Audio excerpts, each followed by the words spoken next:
So we've still got a minute. Good afternoon, everybody, and a warm welcome to today's session. My name is Catherine, and I am a soft skills trainer with SkillUpRight. So today, SkillUpRight is a corporate training organization that deals with both IT training as well as soft skills training.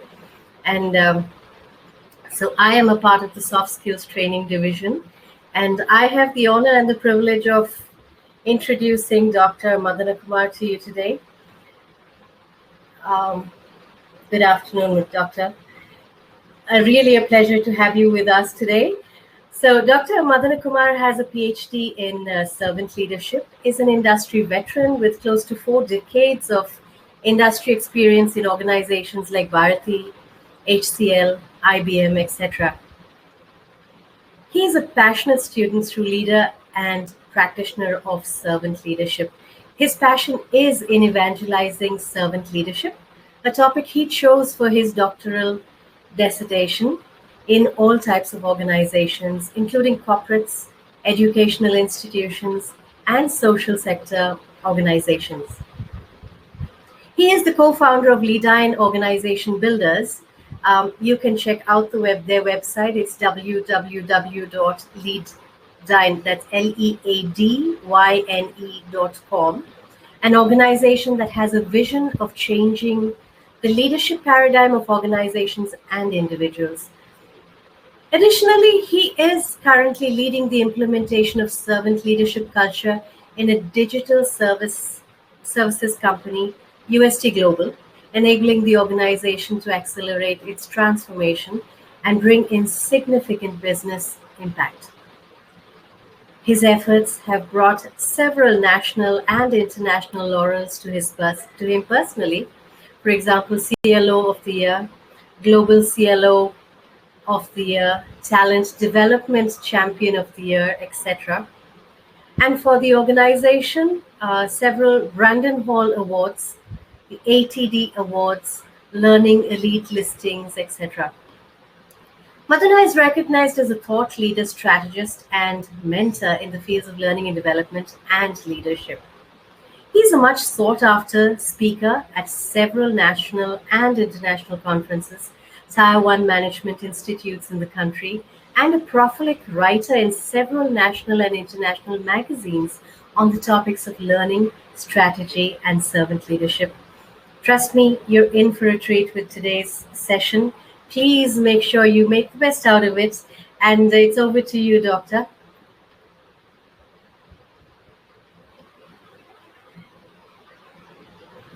Thank you, Catherine. Thank you for that great introduction and the kind words. And hello, everybody. I know we have a packed agenda, so we will keep going.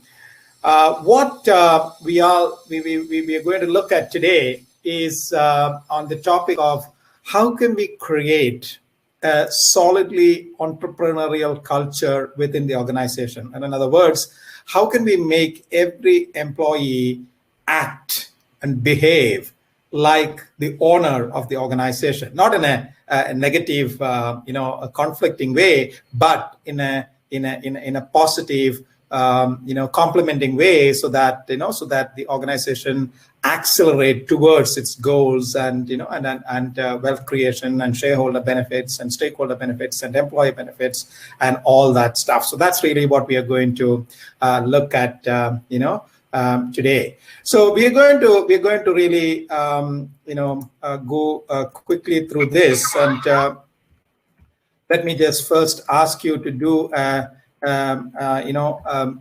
do a small survey. Let me all if you are familiar with menti.com, so please go to menti.com and I'll give you a code.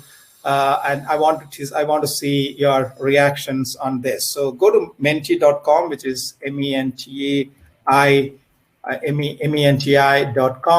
and enter this code 76071580. And basically, what I want to know from you, you're all L&D professionals, right? So I want to know, I've given you 3 options. I know it's a forced option, but if you have a choice, tell me, what do L&D professionals focus most on? Okay, code is 7607-1580.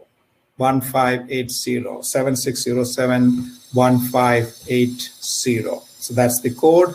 Go ahead and enter it in Mindy.com, and I will come back and start looking at the results once the results starts coming in. Okay. All right. So let's go and find out. Yes, I'm able to see a lot of results coming in. So I will show you the results. We have about 23, 24 results that are coming in, okay, which is excellent. Let me just show you the results now. All right, so here you are able to see the results. Okay, 34 responses and keeping on going. And I think the verdict is pretty clear. A majority of us focus on skills, and there are at least a good amount of people who focus on the culture aspects of of an organization, right? So which is sort of 1/3 of the, but majority of them are in the skills category, right? So most of us focus on the skills area. Now, those of you who haven't yet participated, go ahead, give me an idea. I will give you another 10 seconds. If once the count reaches 50, I will move on, so that but you get the picture. You get the picture. The picture is that as L&D professionals, all of us do, focus on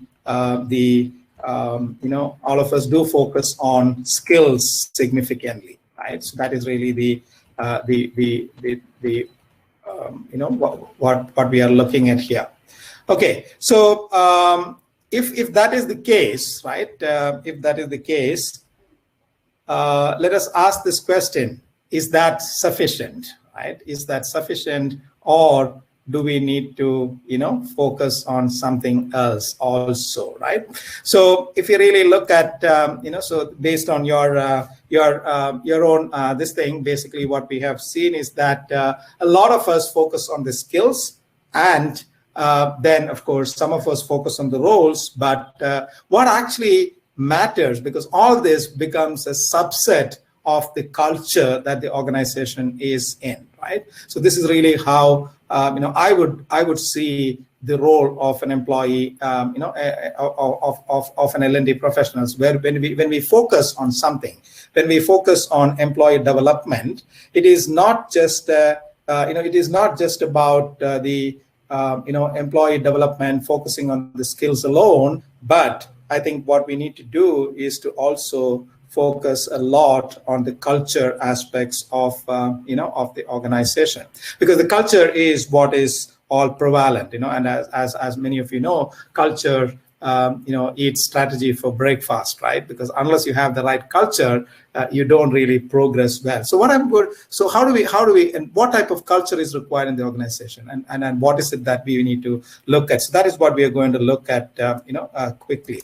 So to do that, I'm going to show you a short video, and after that video, I'm going to ask you to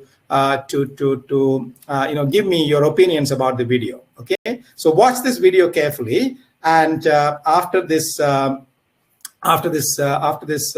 video is over, I will request you to go to Mindy.com, but that time it will be a different code, so don't use the same code. And I would like you to give me your view, your take on this. Okay, so please wait for the video. It will come in another 30 seconds. So once you have the video, watch the video and let me know what you think about this incident.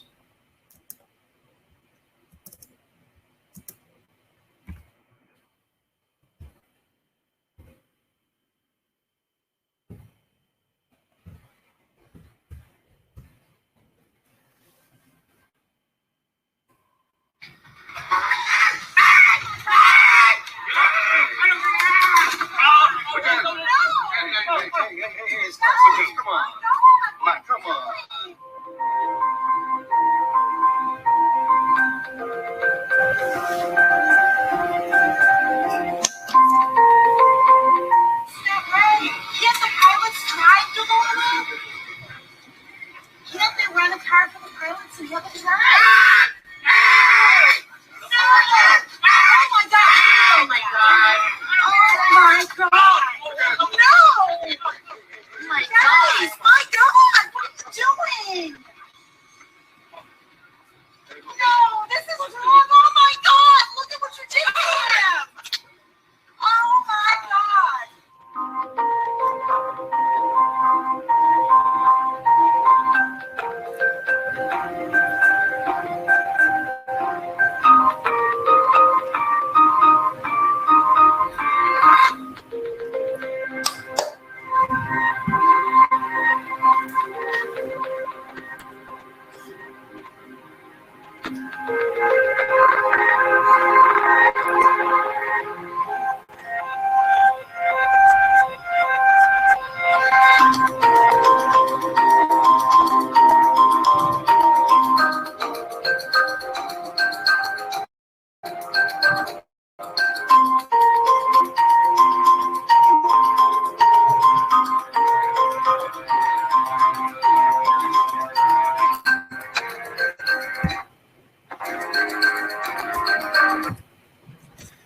All right.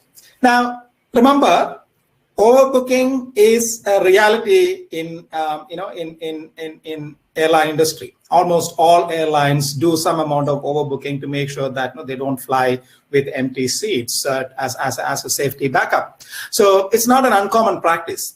Almost every airline does that, and not almost every airline does that. And if you have flown, you would have come to know, especially if you have flown internationally, you would come to know this quite often, right? There are people who approach you asking, can you postpone your trip? We will give you this, we will give you that, and all that stuff. So the overbook is an industry norm, right? So of course, so what happens after that? What happens when the overbook situation reaches this type of a condition is what really makes the difference in this. So I don't want to bias your opinion anymore, but let me ask you to go to menti.com, and this time I want to know your opinion on where you are with respect to this. What is your opinion on this, on your take on this? Okay, so I'm going to give you another code this time. So the code is different. Go to menti.com, and the code that you have to do is this.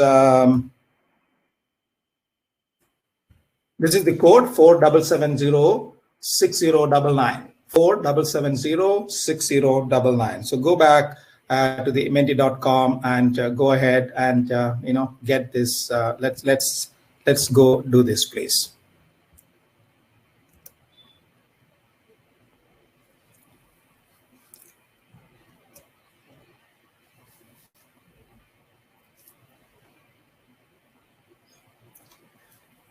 There are 5 statements that I have given there. I want you to know how much you agree or disagree with that statements that are listed there. Go ahead. I'm yet to get any response. It will be nice if you can start pushing the responses. Okay, I've got my first response, so that means the technology is working. Go ahead. Once I start getting a few more responses, I will show you the live results. Okay, so I will show you the live results.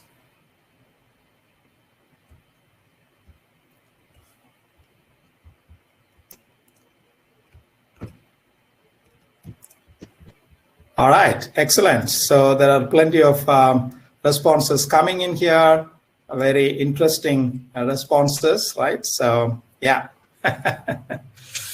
All right. Okay, plenty of responses coming in. Good. There are almost about 24, 26 responses, and keep on coming. But you by now get the feel of the audience, right? So the audience, basically, all of you are saying that the employees of United Airlines did not do the right thing. There are very few people who say that, okay, they might have done the right thing, right? And you also agree that, most of you agree that if there were more empowerment in the employee, they would have taken a different action, right? And of course, most of you don't blame the passenger. There are a couple of you who say that yes, the passenger could have been a little more understanding and all that. But majority of you think that the passenger was not at fault, right?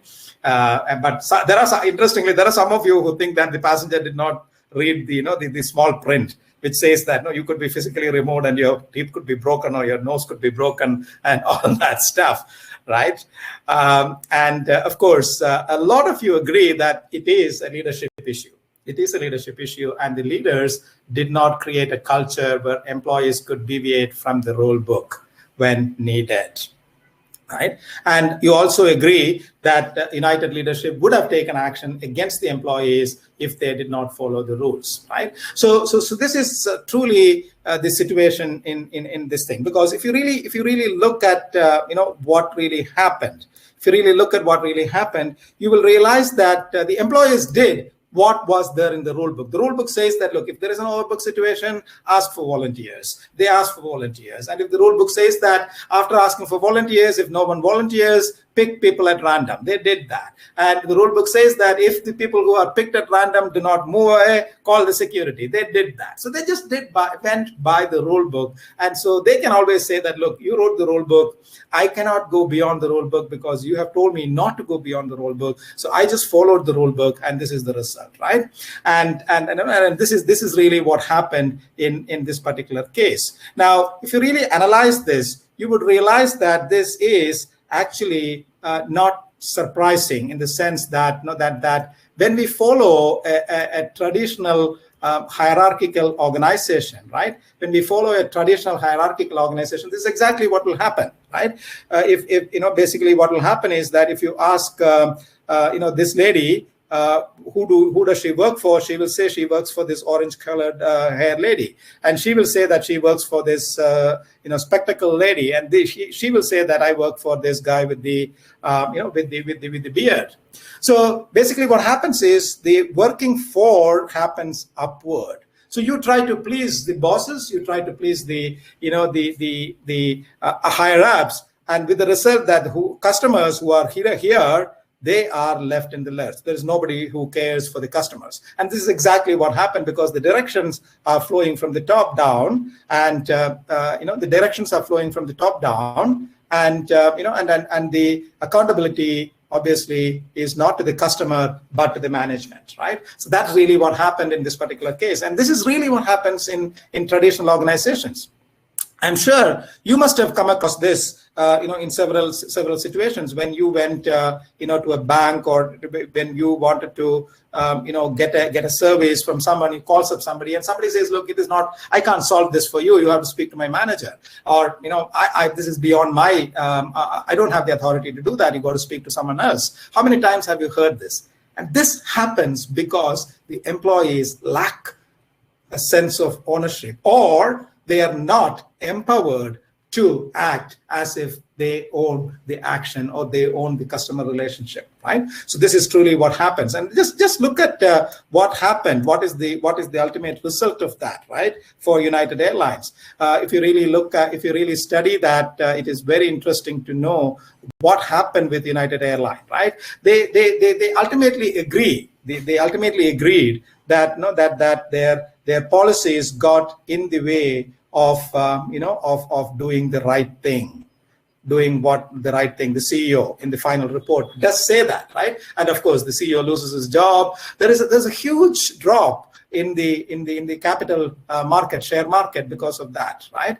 And imagine this person, David Duo, who lost a teeth and some blood in his nose. He got 140 million USD as damages, right? If someone has probably just paid him $1,000, he would probably have gone away happily right at the beginning. Instead of that, you are ending up paying 140 million US dollars. And of course, not to talk about the damage to the reputation. People like Simon Sinek still use that as a bad example. I am speaking about them as a bad example. People like Warren Buffett pulled out of United Airlines, saying that, look, their policies are not customer friendly and stuff like that. Look at the damage that it does, right? So this is one side of the case study. And I'm happy that most of you understood that it is a leadership issue.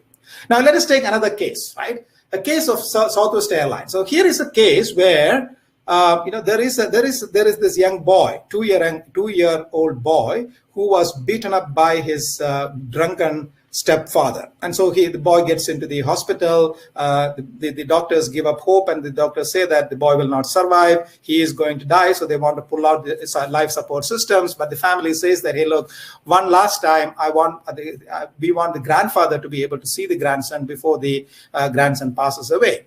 And the grandfather is in a different city. He has to take two flights to reach this place, and so he chooses Southwest Airlines to fly. And they inform the Southwest Airlines flights, the team, that there is somebody like this who is on a critical travel, and and then he reaches Los Angeles Airport, where he has to change the flight. And if you have been in Los Angeles Airport, you know that it is a very, very confusing airport. And during that connection time, he loses the track, and then he actually misses the connection flight by almost 20 minutes. So, the flight timing is over. So by the time he walks into the gate, he has given up hope, saying that, look, nothing can happen. But what he finds is amazing. What he finds is that the pilot himself, right? Nobody else. The pilot himself is standing at the gate waiting for him. And the pilot tells him, I would not have gone without you, because I know that your trip is important. And remember, in an airline industry, 20 minutes of delay in a flight can be very, very costly. It could cost them hundreds of thousands of dollars. It's not a small financial loss, right? And because of that, many several airlines, if it happened to them, many of the airlines would have punished their staff members. But what does United Airlines do? United Airlines says that, hey, my pilot did the right thing. My pilot did the right thing. Not just did the right thing, this thing was exemplary, right? I'm just giving you one example of United Airlines. You could actually go and Google United Airlines. You could actually go and look at YouTube videos of United Airlines. You will find that their employees feel empowered, and because they feel empowered, they do things that are out of the rule book. Actually, their president and their CEO just tell them, look, rule books are there, they are guidelines. As long as it does not affect the safety of the aircraft and safety of the passengers, you have the freedom to deviate from the rule book and do what is right, and we will support you. And that's exactly what happened in this particular case, right? And several other cases which are documented for Southwest Airlines. Now, what is the difference between these two organizations? And the difference is in the ownership spirit, in the entrepreneurial spirit that the organization was able to develop, right? So the question that I want to ask, and again, so let us just before I wrap up, let us just also look at the results of of United Airlines. So sorry, Southwest Airlines. Look at their results, right? 47th consecutive year of profitability, not just one or two, right? 47 consecutive years of profitability in an airline industry. So Southwest Airlines is known to be the most profitable airline company in the whole world. And look at their awards. Any award that you can think about, they have it. They have it. So it is that type of a organization. And what do they credit it to? They credit it to what they call as the servant leadership philosophy that they have. That they just say that, yes, we follow servant leadership, and servant leadership philosophy is what makes the difference between what we do and what other organizations do, right? So that's really the crux of that. And as we saw, as we saw earlier, the basic thing is that that when you follow the traditional structure, basically it is all leader's responsibility. Leader is responsible for everything, right? And then the feedback gets filtered, and lot of people go either by real or imagined boundaries. So that is really what happens in a traditional hierarchical picture. But what happens when organizations go for servant leadership is that it ensures a transformation where you go by team achievement rather than by individual achievements and things like that, right? So that is really what happens in the case of this thing. So that is really where this inverted pyramid comes into picture. And this inverted pyramid is what we call as an empowered employee. This is really what we call as 1,000 owners, where the employees feel that they are responsible for actions, and the leaders say that we are here to serve you, we are here to support you, we are here to, so it is not. So this is really what is required. And so, we are looking at a level, not just a level 5 leadership, but a level 5 workforce, where the employees own up the relationship with the clients. The employees do what is right. They feel empowered. They say that, and you can feel it in Southwest Airlines, because when somebody walks into a Southwest Airlines airplane, the air hostess welcomes them by saying, "Welcome to my airplane, my plane." Right? So the question that I want to leave with you is this: how can you, as an L&D professional, help create the right structure? And I'm going to briefly tell you about the value framework that will help you to do that. What does value stand for? So this is typically for the L&D professionals that all of you are, right?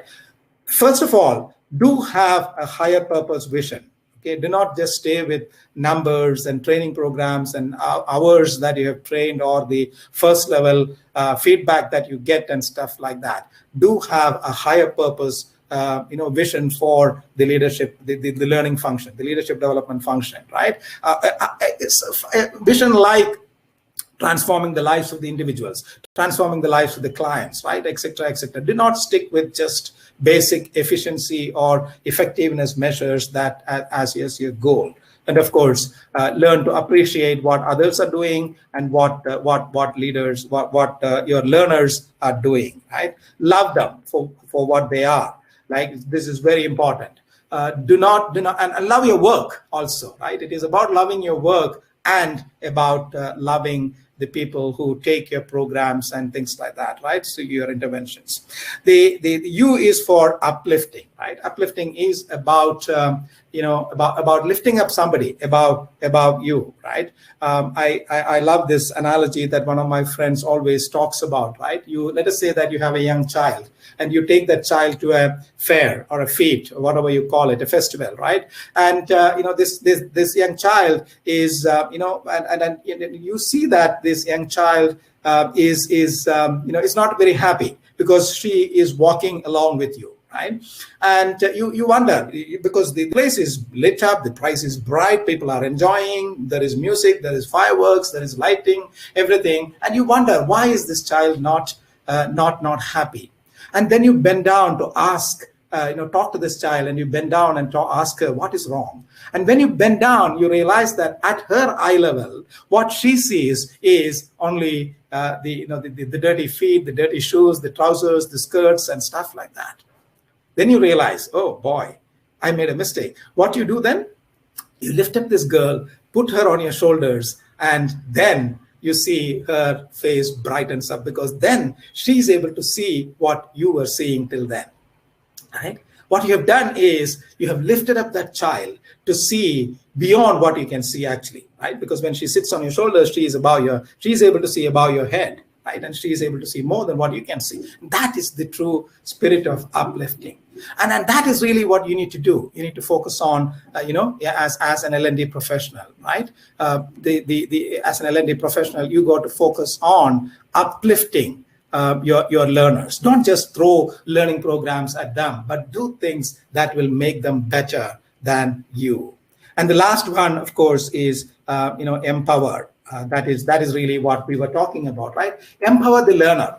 Empower the learner. Let them decide what they need to learn, right? Democratize learning. This empowering learning is very, very interesting. I had a constant fight with my CFO, because the CFO always used to tell me, look, if you're doing something, you got to show immediate ROI, immediate return on investment. So what happens is you send people to training only when they can be monetized or they can be applied on the job immediately, where the measures, then the results can be measured and stuff like that, right? So I know this is a conflict. This is a conflict between the operational requirements and the higher vision that you've got to have. But what I did is I stood firm and said that, look, no, we will democratize learning.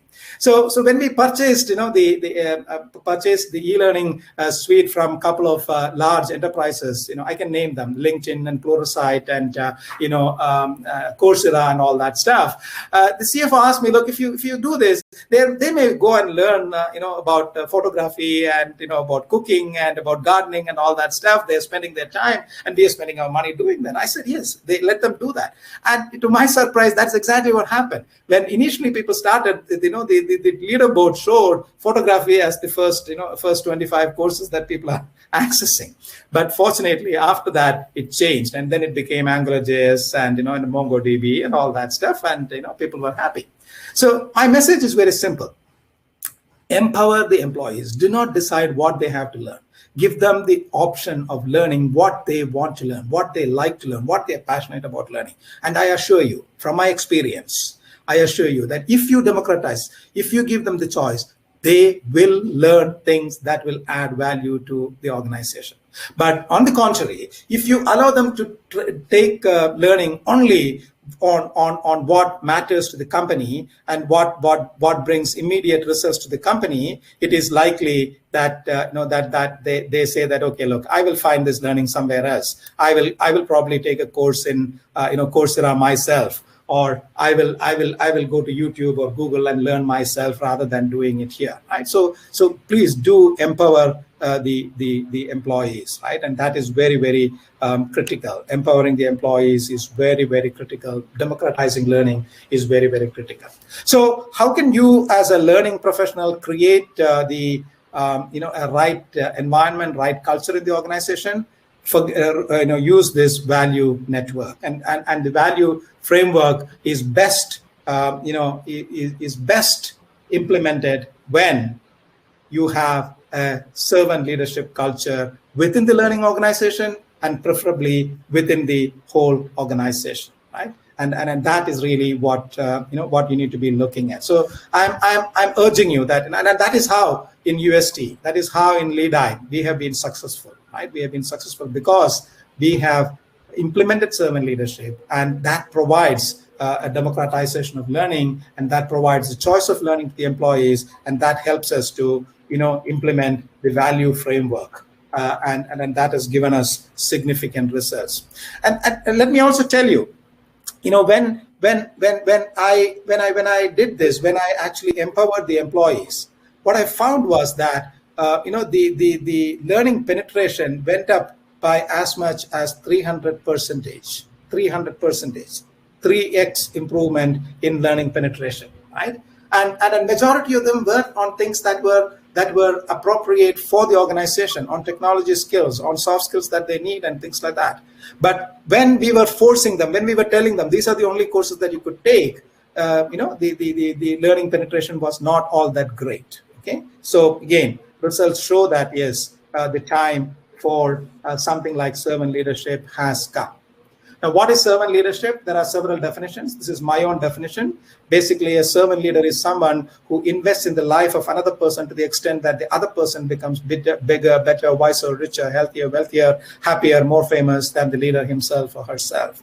In your case, I would say that it is, you got to invest in somebody that they become better than yourself as a learning professional, as an L&D leader, as a facilitator, right? Invest in that. You intuitively do that, but do it joyfully and do it with the purpose of making someone better, bigger, wiser, richer, healthier, wealthier, more famous than yourself, and you would see the results, coming in significantly, right?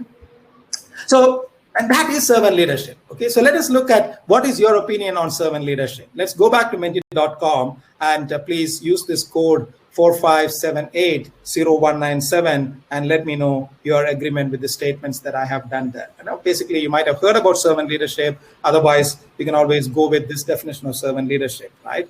Servant leadership is something that that puts people first. And go to Mindy.com and give me your opinion on this, please.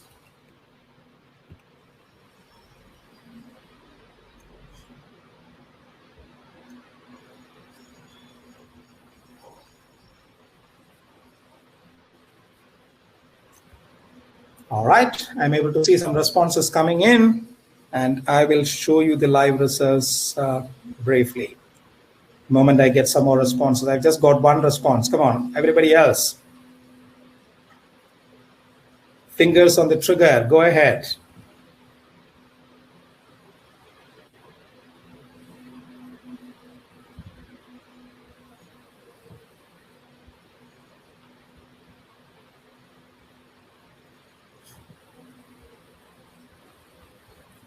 Let me show you the results as they come in, live results. All right, we have about 22 responses, right? Okay, this is great. This is really great, okay. And pretty much in the lines of expected lines. So I will give you just another 30 seconds before we go from here. Those of you who have already done it can come back to the screen and watch the results live. Okay, all right. So let's analyze the results. Basically, what we are saying is almost all of us agree that it is a great concept. Almost all of us agree that it is a great concept. But there are few of us who got doubt about whether it will work in profit-oriented businesses, while some of us do agree that it is there. And several of us believe that it can be measured, which is a good thing, but there are still some of us who do not believe that it can be measured. And also when it comes to day-to-day actions also, right, whether it can be put into action and things like that. Now, this has been the case whenever we talk about servant leadership. These are typically the answer, the questions that keep coming. Hey, look, is it something for real? Can it really work? And can it really work in profit-oriented organization and things like that? So the questions do keep coming. Hey, hey, it is a great concept, but does it really work? Can it be measured? Is it actionable? And things like that. So let me just give you some answers that I have found. What I have found in my research, I did my research in for my PhD in servant leadership. What I found is this. What I found is that when leaders exhibit servant leadership attributes, it does impact the on-the-job performance of the employees significantly, directly, as well as by creating more committed employees. So we get better employees. But what I also found is that we don't only get better employees, we also get better citizens, right? So there is a citizenship aspect too. So we get better employees and better citizens, right? So that is a win-win situation. But you some of you already noted that, hey, this is in NGOs, and we are not working for NGOs. We are working for corporates that need to make profit and things like that. So what I did is I went and studied Fortune companies, and I chose Fortune because you cannot get into Fortune list unless you are a commercially viable, financially successful company. So that's why I chose Fortune companies, and I looked at Fortune list of best companies to work for. And what I found is amazing that several of them claim that they practice servant leadership, right? And we already saw some of those case studies in Southwest Airlines, right? And there are Chick-fil-A's and FedEx and Starbucks and others where, these are all profitable companies. Marriott, for example, right? You would be amazed at the hospitality that they provide and things like that, right? So there are sufficient number of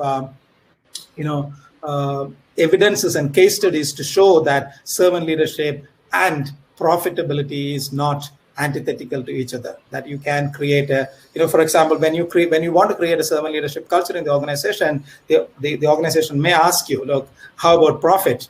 We are not here to do charity work. Servant leadership may work in NGOs and in charitable organization, but not here. So give them this example. And if you want to, there is a book written by Ken Blanchard and Renee Broadwell, which is called Servant Leadership in Action. Servant Leadership in Action by Ken Blanchard and Renee Broadwell, that gives you several case studies on this, right? So that answers the question of does it really work?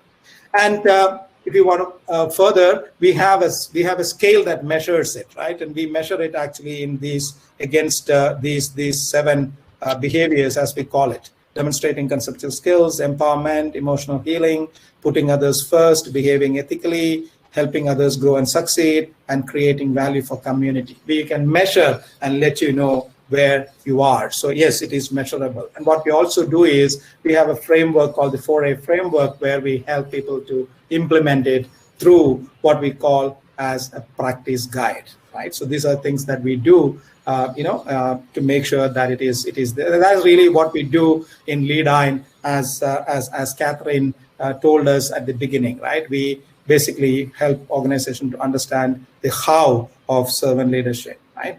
And it's primarily, we call it servant leadership in action for momentum. That is what we really, call it. And it's basically a methodology that is not just theoretical. And and it's a 4-year structure. We start with an assessment. We start with an assessment here, and then go on to do workshop, and then coaching, and then ultimately help them to run the program themselves, right? So that's really what we do. And it's in a way unique because it addresses the whole person. Heart, head, hands, and habit is what we talk about. It's personal because it is based on their 360-degree. It's actionable because we end up with a practice guide, and it is enduring because we provide coaching support to sustain that this thing. And some of the clients who have derived benefits out of this. This is the organization that I still work for, and then we have several other organizations that are taking advantage of it.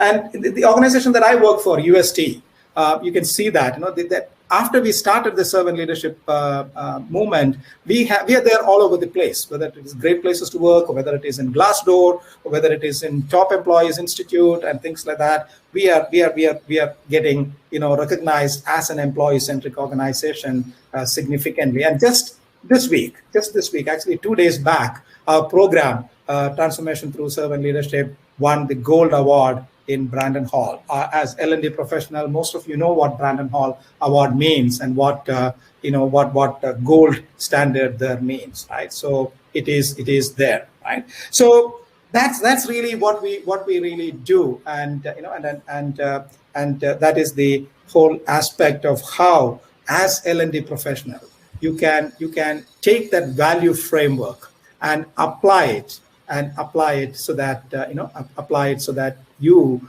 create a culture where every employee acts like the owner, like the Southwest employees do, right? And not like the United Airlines employees do, where they just follow the rule book and save their own back, but they are customer centric. And that customer centricity comes because the employees are empowered, right? So that's really what I wanted to talk to you about. I don't want to keep talking. I wanted to give you sufficient time for you to ask questions so that I can clarify what is there in your mind. And as L&D professionals, what can you do to create that ownership culture within the organization? Of course, there are entrepreneurial skills that we can implement. But remember, what I am talking about is building the culture. Once you build the culture, imparting the skills is easy. There are programs that can help you in imparting the skills, but I am right now only addressing the culture part of it, right? And that is really what servant leadership is all about. So if you build a servant leadership culture, then skills can easily be imparted that will give them the entrepreneurial spirit in the organization. So let me stop here and ask you to shoot your questions so that I can hopefully answer your questions. Go ahead.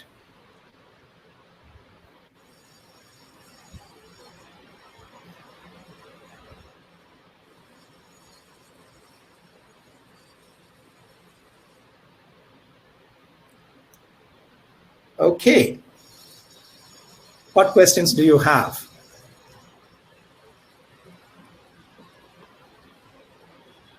Yes, Uday Menon, I can definitely help you with sample cases. As I said, approach me offline or connect me with LinkedIn. And I recommend that book, Servant Leadership in Action by Ken Blanchard and Renee Broadwell. You get that book, that will give you several case studies, but I can also give you some case studies if you really are interested. So connect with me offline, and I'll be more than happy to help you with some business cases and sample case studies and things like that. Yeah. Thanks, Rekha, for agreeing. Remember, it is not without a risk. Giving giving employees, freedom to learn is not without a risk. They will go and learn about photography and gardening and cooking, maybe. But, I can tell you it is worth that risk. It is really worth that risk. Yeah. Yes, Ujjwala, I already suggested a book. The best book that I can suggest is Servant Leadership in Action by Ken Blanchard and Renee Broadwell. That is the one book that you can work on. Otherwise, if you want more resources, go to leadine.com, leadyne.com, and then you can certainly get more resources on the blog and things like that. So you can actually go to this one that I have listed here, right? leadine.com, which is my website. You will get a lot of articles and videos and things like that. And again, if you want more, come back and ask me. I'll be happy to provide additional resources for you. All right. Okay. In your recommendation, Preeti Bal, in your recommendation, what are the 2-3 steps that L&D professional can take to create a servant leadership culture? Yeah, the first thing is to create awareness, Preeti. Awareness that it is going to help the learning culture within the organization, because as L&D professional, first we have to address that learning culture, and then help them realize that through that learning culture, the organization culture will change, and the organization will be able to produce better results. So start talking like any other change. So my advice always is this: do not do the big bang change when it comes to servant leadership, right? Do not go for a CEO announcement and a big event and all that stuff. Talk to few people who would be interested, who would be like-minded, and then start a pilot project in, let us say, one business unit or even one project or one account, and then show them some results. And then, and that's really how I did it in USD.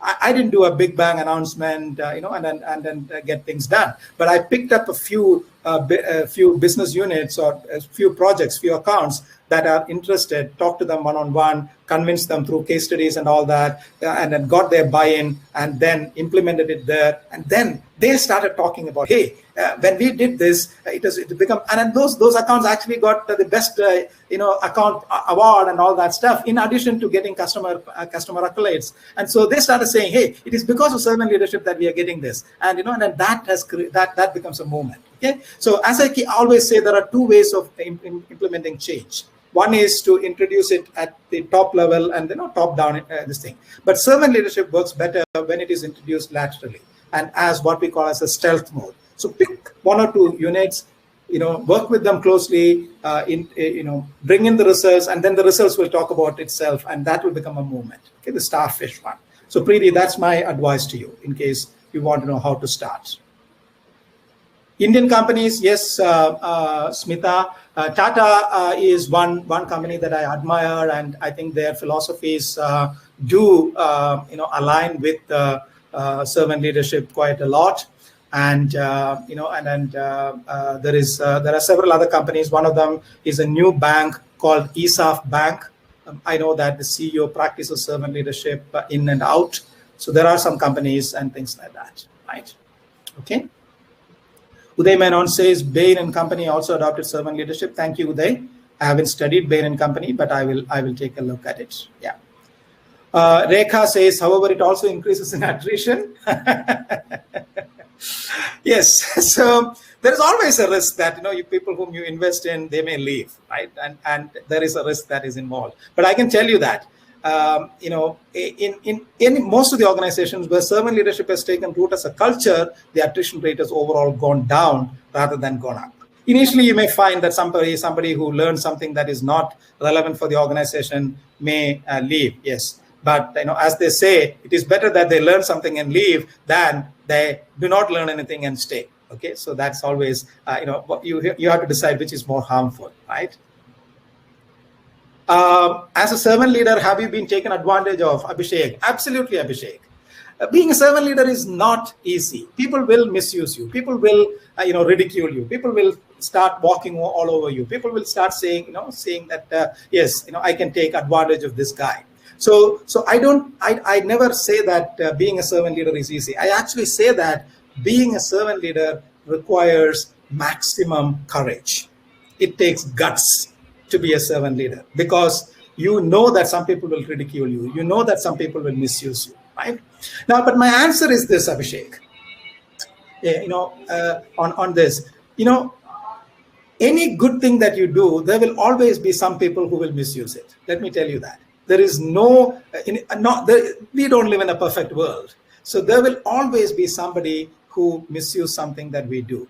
But it is a decision that we have to take. Because of that, do I stay away from doing what is right and what is good, or do I take the risk and go ahead and do that? And my experience shows that it is worth taking that risk and going ahead and doing it, knowing that somebody may misuse it, but in the end, it is for the larger good of others and for yourself, right? So thank you, Abhishek, for asking that question.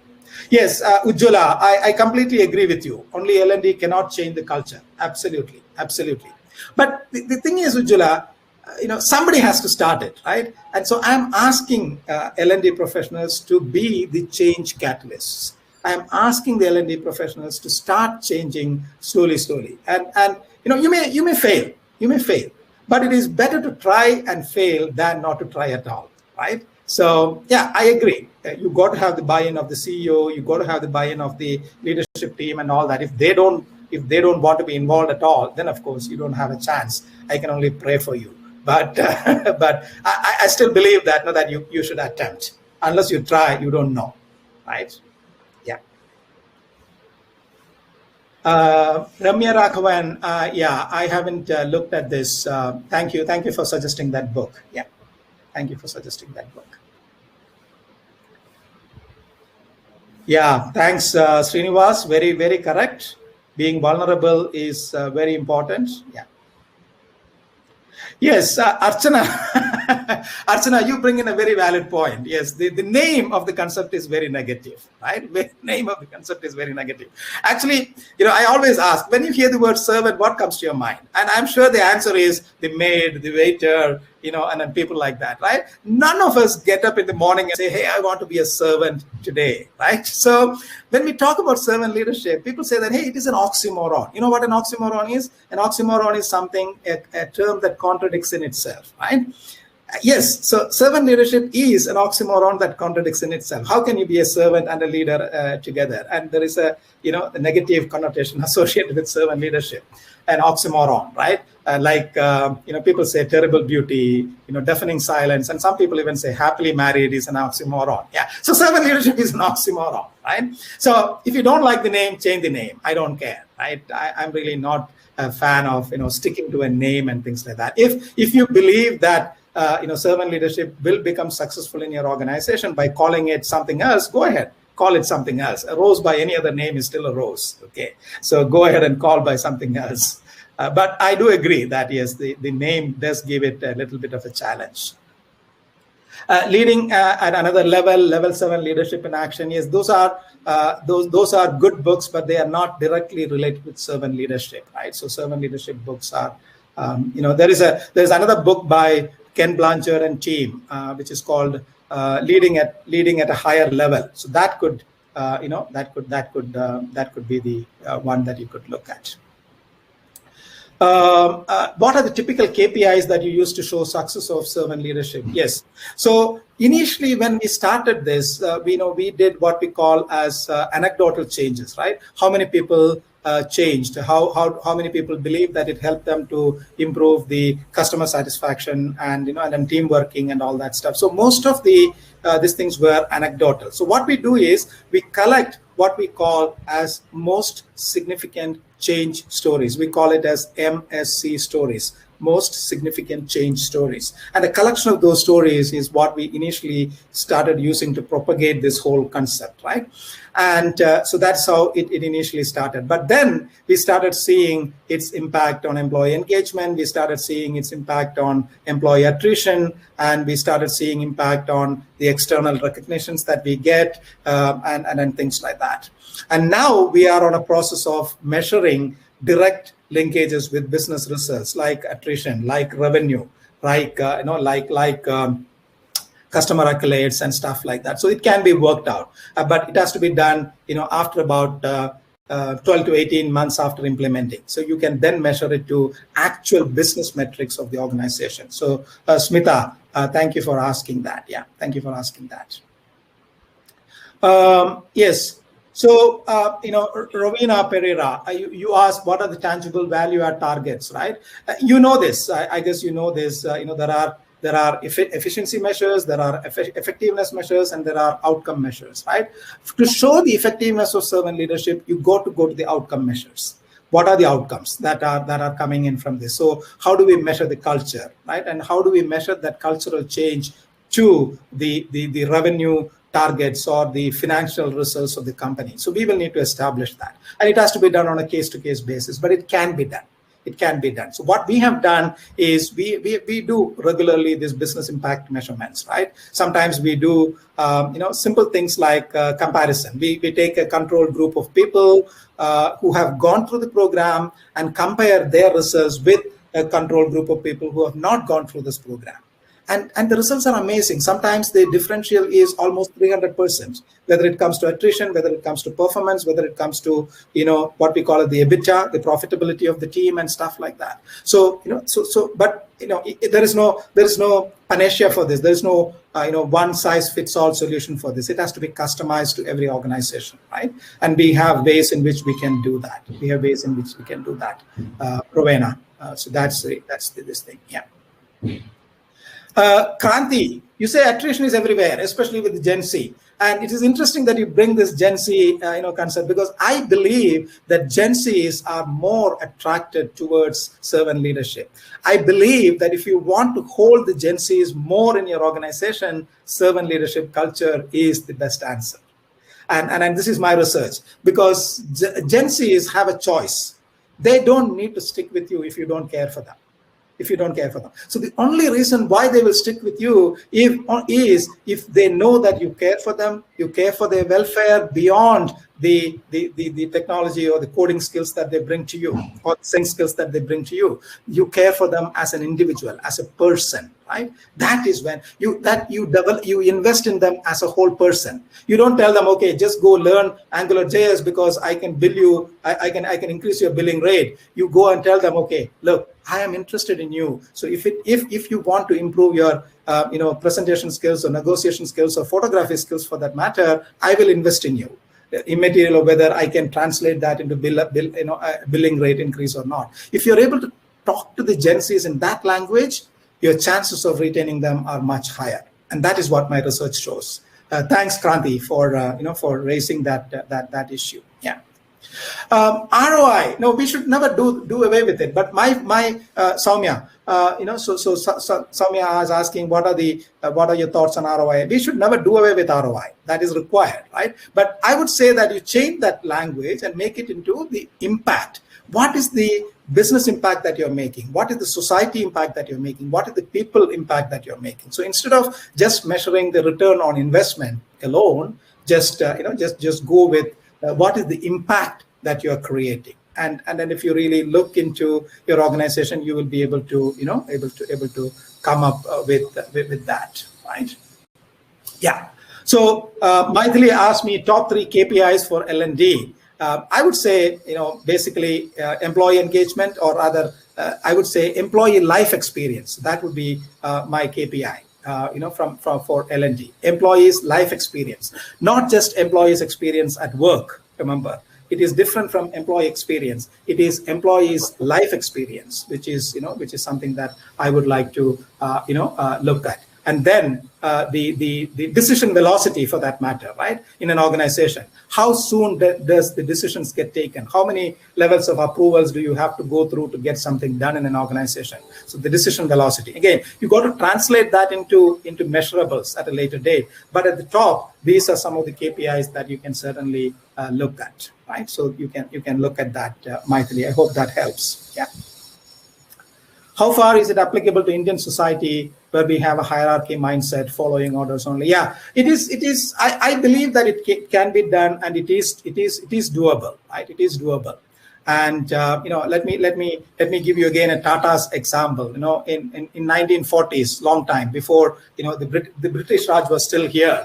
and they were building this, this Tata Steel plant in Jamshedpur. They were remodeling it, and somebody suggested to the to the chairman that, hey, look, we need to have separate toilets for executives, right? And JRD is supposed to have told them, no way, we are not going to have separate facilities for managers and leaders. We will have common facilities for everyone, right? So I think the question is yes, we do have a hierarchy mindset. We are people who tend to follow orders more, and we are people who tend to follow powerful leaders and things like that. But somebody has to break that.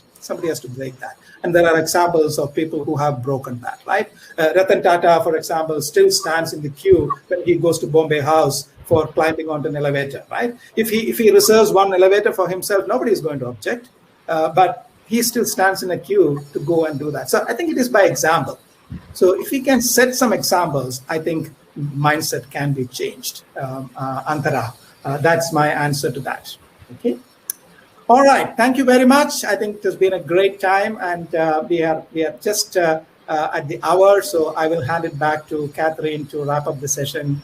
Do get in touch with me. I'm easy to find on social media, in LinkedIn, and do get in touch with me, connect with me, and I would be happy to interact and give you more ideas or thoughts and things like that. Catherine, over to you. Thank you very much. Thank you, Doctor. That was an amazing session. Very, very informative. And I'm sure all of you will agree with me. Please do visit our website if you would like to look at more programs that we run. That's www.SkillUpRight, SkillUpRight.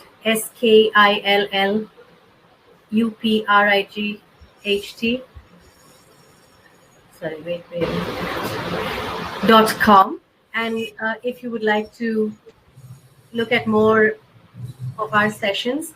Thank you, Doctor. That was an amazing session. Very informative. And thank you for your time. Thank you, each and every one of you. And we look forward to doing more programs with you. Have a lovely evening. Bye-bye. Thank you. Bye.